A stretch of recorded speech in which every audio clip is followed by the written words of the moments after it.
বিপদে পড়লে আর অসুস্থ হলে প্রকৃত বন্ধুর পরিচয় মেলে। কিন্তু আমরা নির্বোধ মানব জাতি বিপদ থেকে একটু সারলেই যে আমার বিপদের সময় পাশে ছিল সে মানুষটাকে পিছ দেয়, এবং অসুস্থ হলে যখন সুস্থতা লাভ করি তখন অসুস্থতার সময় সেবাকারী মানুষটাকে ভুলে যায়। এই হচ্ছে আমাদের মানব জাতির চিরাচরিত একটা ধর্ম, যার কারণে মানুষ ওই যে কথায় কথায় বলে না, জাল্লা পইরা মরে রয়েছে বা এই হয়েছে ওই হয়েছে, একটু ধরেও না, এই করে না সেই করে না। কিন্তু আসলে দিন দিন যে সমাজ পরিবেশ এত ক্রিটিক্যাল হচ্ছে, সব যে আমাদেরই কর্মের ফল, এই জিনিসটা আমরা বুঝি না। একটু যদি আমরা সূক্ষ্মভাবে বিচার করে দেখি যে পৃথিবীতে তো এমন ছিল না, পৃথিবীর সব কিছুই স্বাভাবিক ছিল, সব কিছুই, কিন্তু দিন দিন সব জটিল হয়ে যাচ্ছে। আমাদের কর্মফলে আমাদেরকে বসবাসের অযোগ্য করে তুলছে সব কিছু, আমাদের সব কিছু, পরিবেশ, ঘর, সমাজ, এভরিথিং।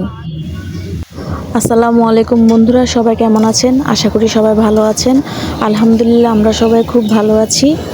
আমার এই ভিডিওগুলো যদি আপনাদের ভালো লেগে থাকে প্লিজ সাপোর্ট করবেন, ভালোবাসা দিয়ে পাশে থাকবেন এবং সাবস্ক্রাইব করবেন, পাশে থাকা বেল বাটনটি প্রেস করবেন, এবং যদি ফেসবুক থেকে কেউ দেখে থাকেন প্লিজ ফলো করবেন। তো আপনারা সবাই জানেন আমার ছোটো বোন মেডিকেলে ভর্তি, 2 দিন আগে তার সার্জারি হয়েছে। তো আজকে হচ্ছে আমি মেডিকেলে খাবার দেব। তো রান্না হিসেবে ছিল আলু দিয়ে মুরগির মাংস, মাখা মাখা ঝোল, হেঁচি শাক বা গ্রাম্য ভাষায় যেটাকে টোকাইন্না শাক বলে, ওই শাক ভাজি, ডাল, করলা ভাজি, মিষ্টি কুমড়া ভাজি। তো বন্ধুরা, রান্না করতে করতে আপনাদের সাথে কিছু কথা শেয়ার করি। বোনটা মেডিকেলে মনের ভিতরে বিভিন্ন রকম প্রশ্ন নাড়া দেয়। আর 5 দিন পরে আমার বাবা মারা যাবে, 6 মাস হয়েছে। আমাদের মন মানসিকতা কেমন সেটা আপনাদেরকে বোঝাতে পারবো না, আসলে যার যায় শুধুমাত্র সেই বুঝে। আপনার পাশে থাকা মানুষটা কখনো বুঝবে না যে তার কষ্টটা কী। তো বাবা যখন মারা যায় তখন নিজের কাছে খুব অসহায় লাগতো। আমার 2 ভাই বোন খুব চাপা স্বভাবের, ওরা কোনো কিছু প্রকাশ করে না, কিন্তু আমি সব কিছুই প্রকাশ করে দিই। আর আমি এখন একটা জিনিস রিয়েলাইজ করি যে বাবা মারা যাওয়ার পরে মনে হলো কি যে শরীরের শক্তি, মানে শরীরের অর্ধেক শক্তিই নাই, শরীর কেমন জানি নিস্তেজ লাগে। কিন্তু মানে বিপদে আপদে ভালোতে মন্দতে বাবা তো কিছু বলতো। এখন তো ওই পরামর্শদাতা মানুষটা নেই, মাথায় হাত বুলিয়ে দেওয়া মানুষটা তো নেই যে আমি আছি না বেটা, তোরা টেনশন করবি না, ওই মানুষটা তো এখন নেই। কিন্তু আব্বু মারা যাওয়ার পরে আর 6 মাসের মাথায় যখন আমার ছোটো বোনটা হসপিটালে ভর্তি, আজ 3 দিন পরে আমি রিয়েলাইজ করলাম যে আমার বাবা নেই তো কী হয়েছে, কিন্তু আমাদের যে পারিবারিক বন্ধন বা 3 ভাই বোন যে একজনের সাথে আরেকজনের জুড়ে থাকা, ভালো মন্দ শেয়ার করা, খোঁজখবর নেওয়া, ওই গুণটা আমার বাবা মা আমাদেরকে শিখিয়ে দিয়েছে। যার কারণে আমরা এই যে বিপদ বা একটা কষ্টের মুহূর্ত, অল টাইম একটা উৎকণ্ঠা, কিন্তু ওই উৎকণ্ঠা আমাদেরকে কাবু করতে পারে না। তাই ছোটোবেলা থেকেই যে সন্তানের যে গ্রুমিং যেটাকে বলে, বাবা মা যদি ভালো একটা শিক্ষা দেয় এবং স্বার্থের খেলা, স্বার্থ জিনিসটা যদি সন্তানদের ভিতরে না ঢুকায়, তাহলে মনে হয় প্রতিটা পরিবার খুব সুন্দর হয়ে থাকে। তাহলে এই যে জায়গায় জায়গায় দেখা যায় বৃদ্ধাশ্রম, এই বৃদ্ধাশ্রমও দেখা দিত না, ঘরে ঘরে কোলাহল, অশান্তি, এগুলো দেখা দিত না, সব কিছুই খুব সুন্দরভাবে থাকতো। যেটা এখন আমরা এসে রিয়েলাইজ করলাম যে আল্লাহ আমার বাবাকে বেহেশতে নসিব করুক। আমার আব্বু এবং আম্মু আমাদেরকে মনে হচ্ছে যে এক সূত্রে বাঁধা বলতে যে কথাটা বোঝায়, খুব ভালোভাবে আমাদেরকে বেঁধে রেখেছেন। যার কারণে এক ভাই বোনের শরীরে কোনো আঘাত লাগলে অন্য ভাই বোনে ওই জিনিসটা সহ্য করতে পারি না। আমাদের ভিতরে কোনো স্বার্থের খেলা নেই, একজনের বিপদে আরেকজনে দৌড়ে আসি।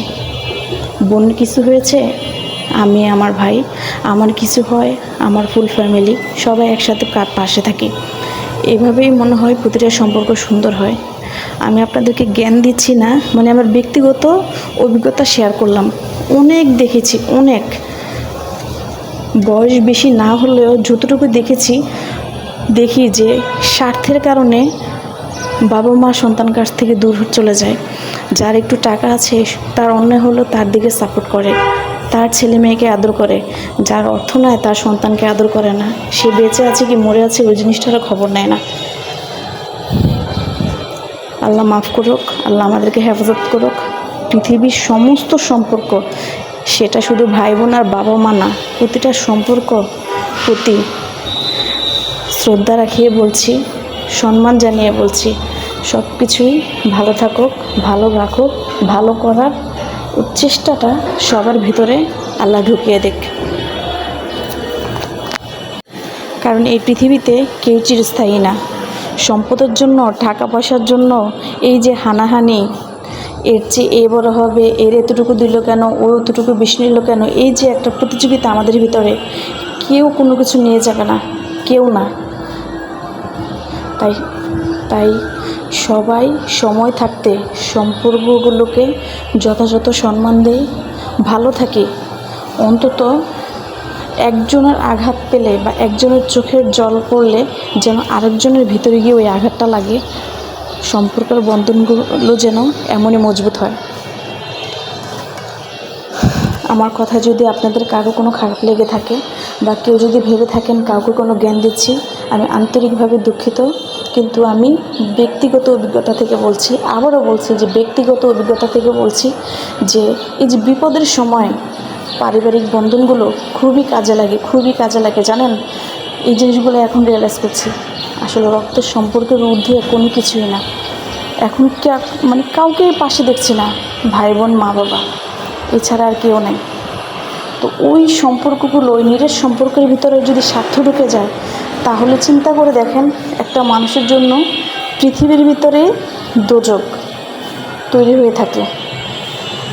আল্লাহ ভালো রাখুক প্রতিটা ফ্যামিলি, প্রতিটা সম্পর্ক।